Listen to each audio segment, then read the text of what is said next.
Twagala nammwe mulabe whether decision yaffe ebeera genuine. Ebbanga lyonna lye mbadde nzija nkola njala muddeyo ku Facebook pages zange nga lumu emyaka katuli mwena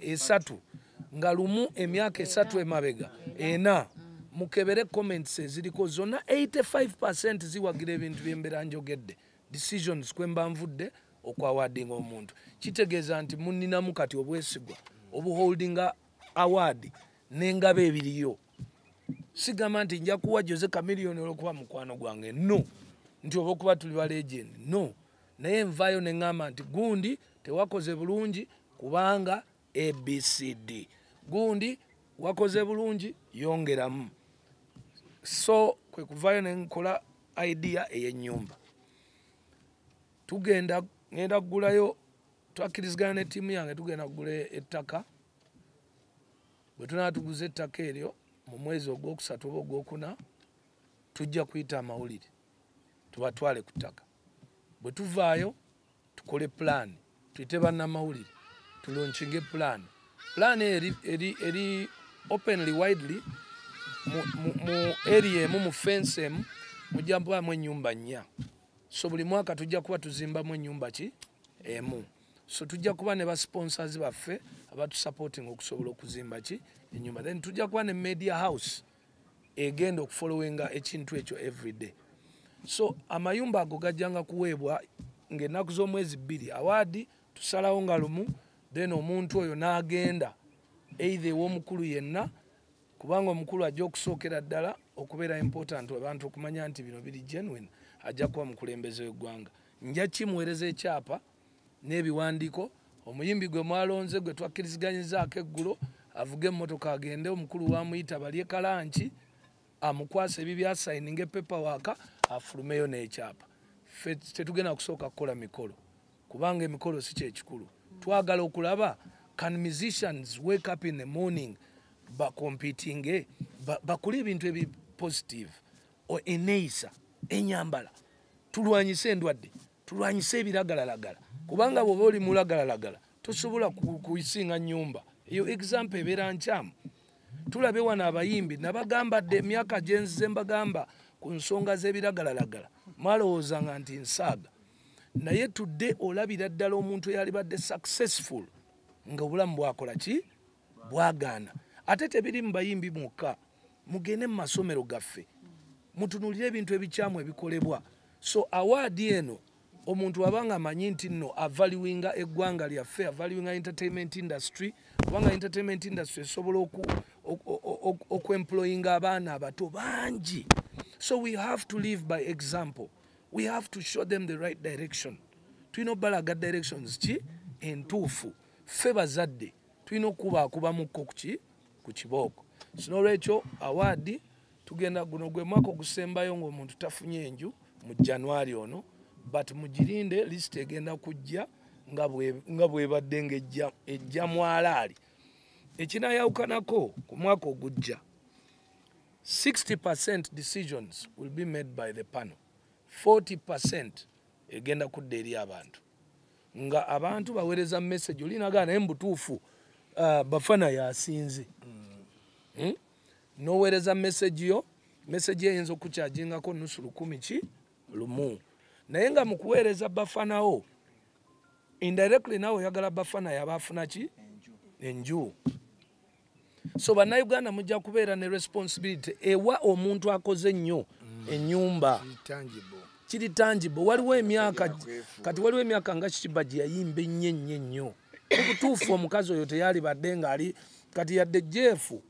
yamuzimbira naye ku ssaawa eno singa yali yasinga enju ya kibe ey'okubiri yali badde ya business ng'apangisa okitegeera naye it is so wrong omuntu okuinvestinga mu nnyumba gy'agenda okusulamu yali badde investinga in a business obusente bwe bwakola nabuteeka direct mu business kati omuyimbi ng'oyo tasobola kugwa naye kati abayimbi bakolerera ttaka na nnyumba which is the same concept gye tuyombesa nti kikyamu olina kufuna ssente n'oteeka mu business then business nekuwa profit so kati ennyumba ze twagala okugaba oba emmotoka ze tuliddako okugattako kubanga era tujja kufuna ba sponsor abatunda amamotoka aba bondi oli ajja agambe tukunze bebe kuwadde emotoka milioni 2 eyo naye jjenganga tufunye ekirabo eky'omuntu owokubiri tufune comedians kuba ne ba comedians nabo tujja gigattayo tufune categories nga tunagenda okumala oba president avaayo sebo mukama wange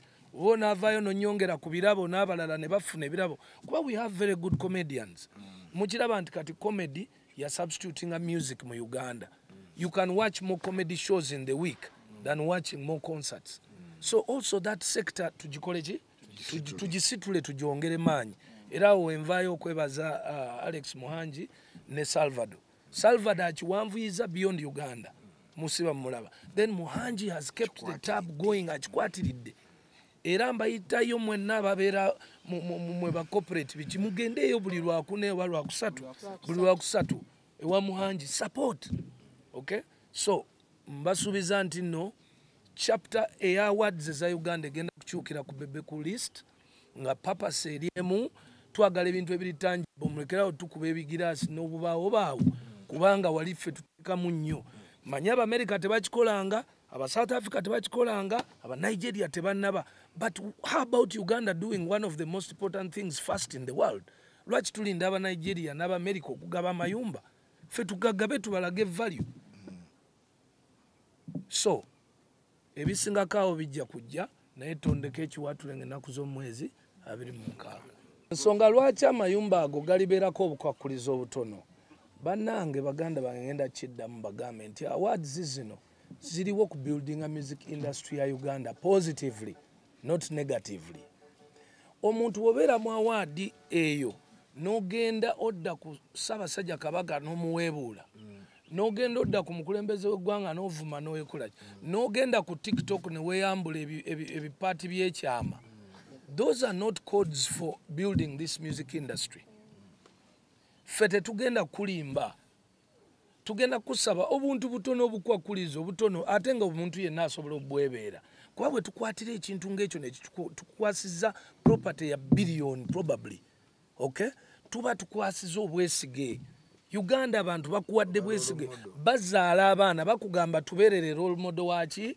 w'abaana baffe naye enkya osaleko akadinisa otekewo enjaga otunde mu nnyumba Abannayuganda gye bakola ki gye bakuwa ekyo tetugenda kikkiriza gw'osobola okunywa akantuko naye omanyi problemu yaako nti bw'okanywa n'ogenda ate neyibawo omuyimbi eyasinze omupya n'olyoka omuvumo olw'okuba gwe tokyalina nnyimba olw'okuba otaddemu kiringa kugamba nti no buli lunaku okolawo pate no oba osobola okukolawo pate osooka n'owandiikira munno n'omugamba ku lunaku luno owange ninawo akaduduma okay naye naakuddamu n'agamba ye nange ninawo kaakati tugabane paakingi so si gwe kola pate buli lunaku nga baganda abantu bo be bajjuza estate yonna so agamateekateeka ago galiwo kuyamba kugaidinga how you can live in a community so sichi naawe okutalizaako obutatuyita kutwala mu ddwaliro nti ate uli mwamu w'ennyumba kati engeri gye mwamu w'ennyumba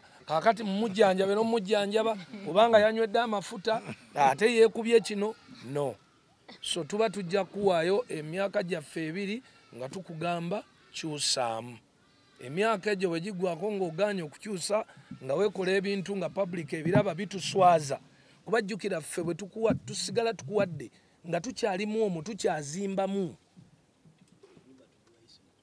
kaakati ffe bwe tuba tukyali mu kampuni oba otukubisa so oba olaga nti tuli bayaaye ffe bino ebintu tetukola bya kiyaaye twagala okukola ebintu ebiri genuine nawe weeyagala ogaye nti waayi ki ekinnuma ki bwe naba njala okukola ebyange byekisiruka ŋŋendeeyo then ekirala ku nju eyo olina okuba nga obeeramu ekitono ennyo ennaku 3 mu wiiki okugyawo ng'oli bweru oba ng'oli ku ttuwa so si ffe kuwa nnyumba n'oleeta abakadde bo n'oteekamu oba n'oleeta emikwano n'oteekamu gwe n'ogenda gy'oyagala lwa nsonga emu papa si yaffe ebeefa ffe tuteesezza n'ekyalo oba district number twagala district eprotectinge celebrity status eriwa mu compound eyo kati celebrity status bakwano bo ne family tebabitegeera bajja genda baleeta obwana nga 30 bubeeraawo kyokka kibajje ng'avuga emmotoka ye ayagala agireke nga yonna eri open roof ebifaananyi yeekuba yeyagale ku kapuulu wali wabbali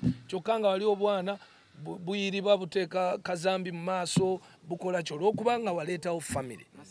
So n'olwekyo ebintu ebyo tubidesigninga in a better way for the good of the industry and n'okuprotectinga ng'omuntu.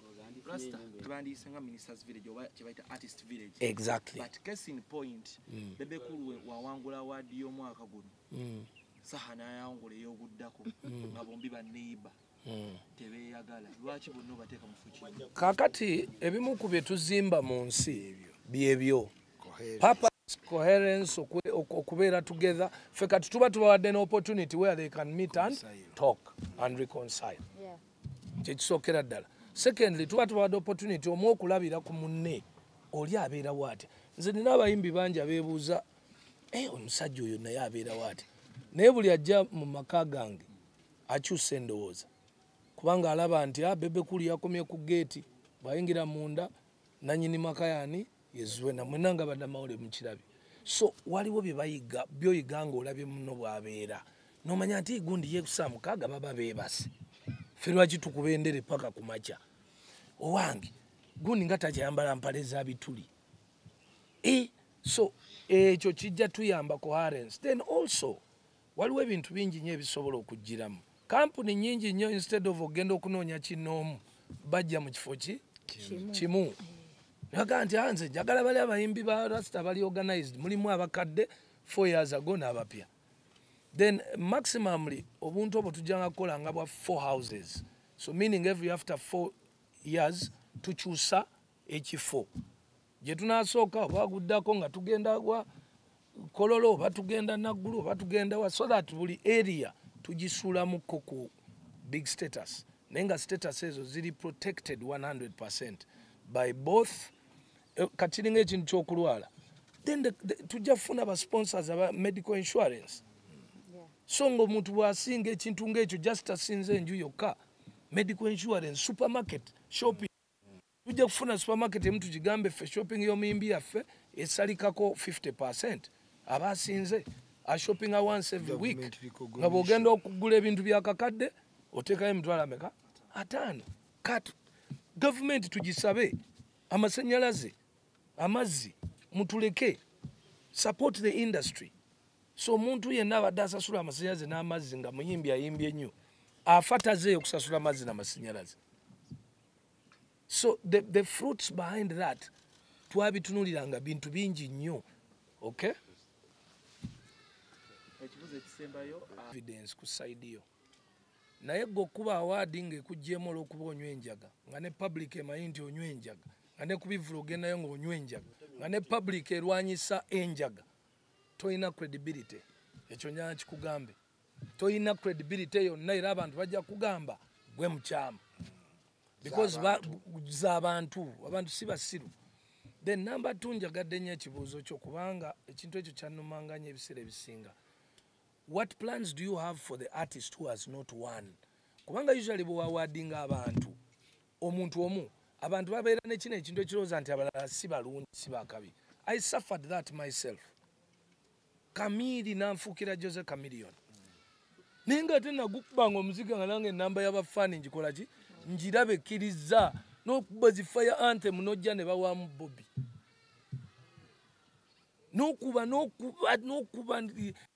Kenya ng'olaba wana Uganda awadi ne bagikola ki ne bagimuwa. Kibanga World Cup. Mutandika ensi 32 naye emu yeetwala ki.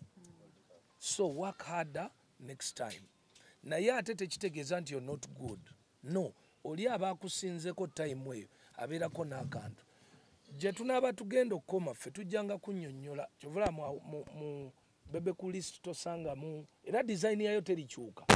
Eribeera commentary nga bw'ogiraba nti we explain. Naye tosangamu nga tuzalaye oba n'engaba gye tugaba award tenafuya atagifunye. Ekyo kyensingira ddala okufaako.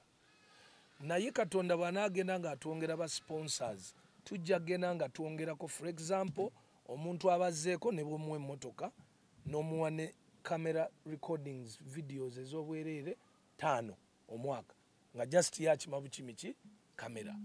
Then ne mudda ku wokusatu noga nti kati gwe wokusatu audio yenna wabwereere omwaka guno ne video zonna zabwerera omwaka guno gwekima kamera bw'oba oyagadde okurecordinga genda mu studio. That's why twakola studio, that's why twagula cameras ezo, because bijja slowly by slowly eno wansi.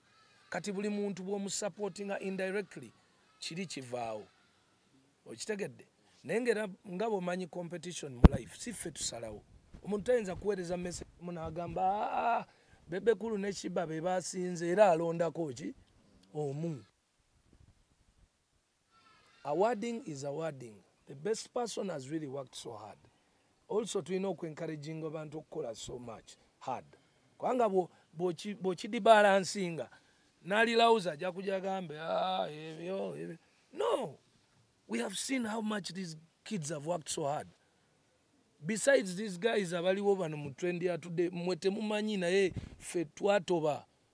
Nze natoba ne Jose Chameleone yansanga natoba dda. Natoba nensula ku kkubo nenkola ki, Jose najja ne tusula kkubo ne tukomawo, aguze emmotoka nensula wiiki 3 nga seebase nengula, Bobby n'agula so kutoba. Nonyonyola ensi n'okola ki kutoba.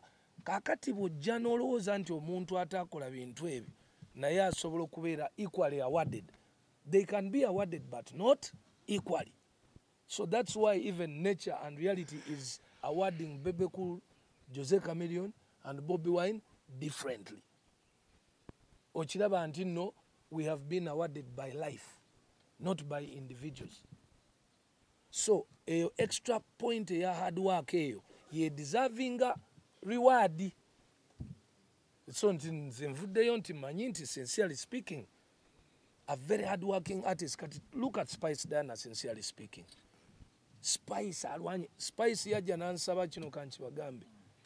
Over 8 years ago she came to me. Nansaba Collabo. Yajja ne manager we Ntindaawo nga ndi ku bbaala. Ne mugamba Spice Diana nkwagala nnyo oli new artist. Sikutegeera bulungi naye kankusibire tu erigenda okuyamba. Tonoonya collabos. Go sing, get a stand ku magulu ga abiri, osembereko ne wendi. So that oluyimba lwe tulikola ababiri tulirugabana wakati. Okusinga abantu we tunakola oluyimba ne luhiti nga today nga abantu bagamba oluyimba lwa Bebe nga babuuza naye ani oyo gwe yayimbye naye. Spice teyanyiiga, yaddayo n'akola. She has been calling me nearly every 2 months of her life from that day up to today. Up to today. Behind the curtains. And you can nti abayimbi tutandika okubeera rewarded, tangible rewarding. Tangible kitegeeza ekintu ekikwateko. Oli ne wajja nayimbayo omwaka gumu abenga ensi emutadde. Lwaki omuntu ayimba nga Red Banton bwe yali omwaka Red Banton ye reason lwaki nze ne Chameleone twava Kenya. Omusajja n'aba nga talina nju. N'omusoma ku internet mu Bugundi Land Ready amubanja asimayi biki kudiru ki.